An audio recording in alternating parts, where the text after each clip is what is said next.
Assalamualaikum warahmatullahi wabarakatuh. Perkenalkan, nama saya Juliana Nursa Putri dari kelas 11 IPS 1. Di sini saya dan teman-teman saya akan mempresentasikan tentang revolusi Indonesia dari kelompok 5. Pertama-tama, apa sih arti dari revolusi itu? Revolusi adalah perubahan sosial dan kebudayaan yang berlangsung secara cepat. Di dalam revolusi, perubahan yang terjadi dapat direncanakan atau tanpa direncanakan, dan dapat dijalankan tanpa adanya kekerasan.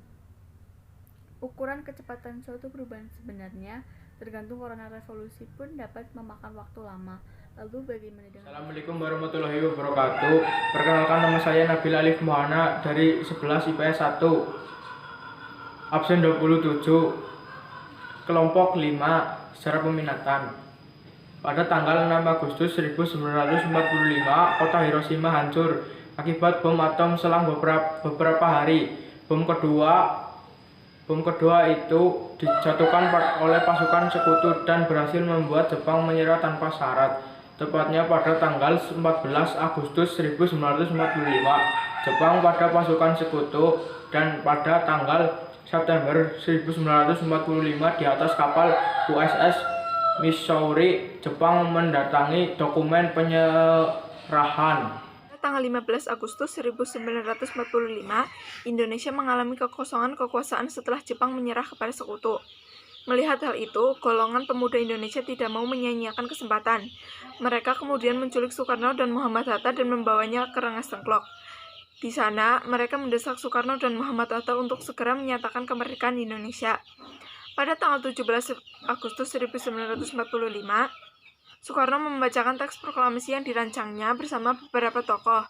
Setelah proklamasi selesai dibacakan, dikibarkan bendera merah putih yang telah dijahit oleh Ibu Fatmawati.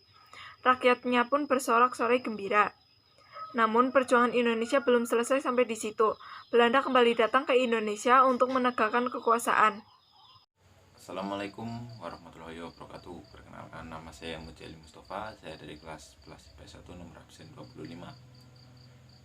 Di sini saya akan membacakan pematerian 3 tentang revolusi Indonesia.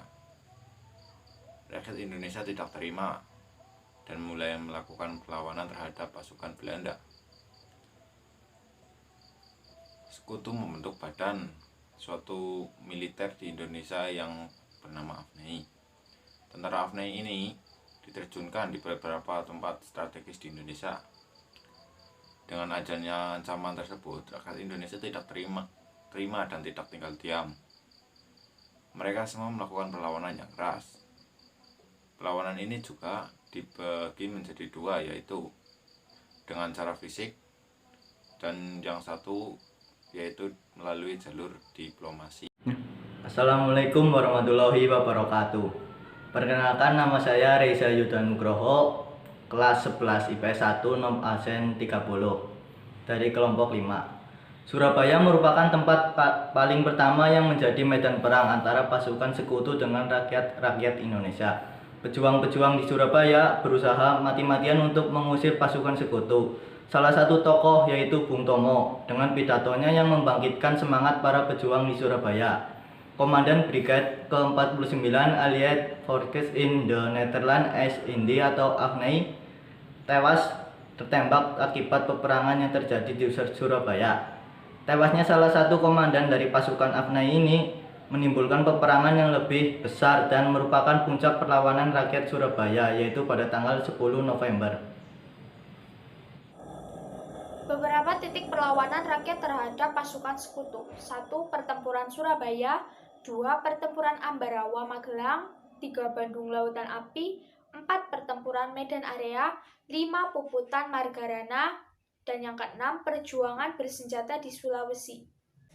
Perlawanan melalui jalur diplomasi ada banyak. Salah satu contohnya konferensi meja bundar yang dilaksanakan pada tanggal 2 November 1949 di Den Haag, Belanda.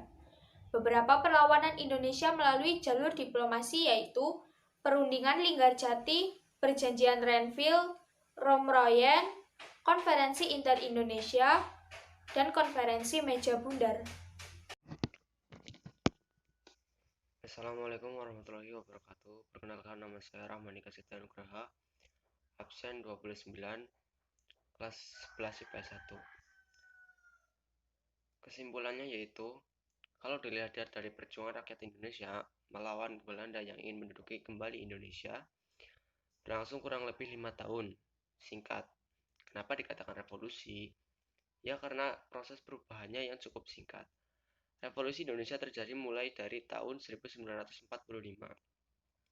yaitu saat Soekarno membacakan teks proklamasi, sampai Belanda dan para sekutu mengakui kedaulatan Indonesia pada tahun 1949. Itu adalah kesimpulan dari kami.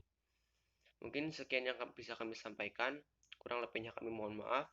Billahi taufiq wal hidayah. Wassalamualaikum warahmatullahi wabarakatuh.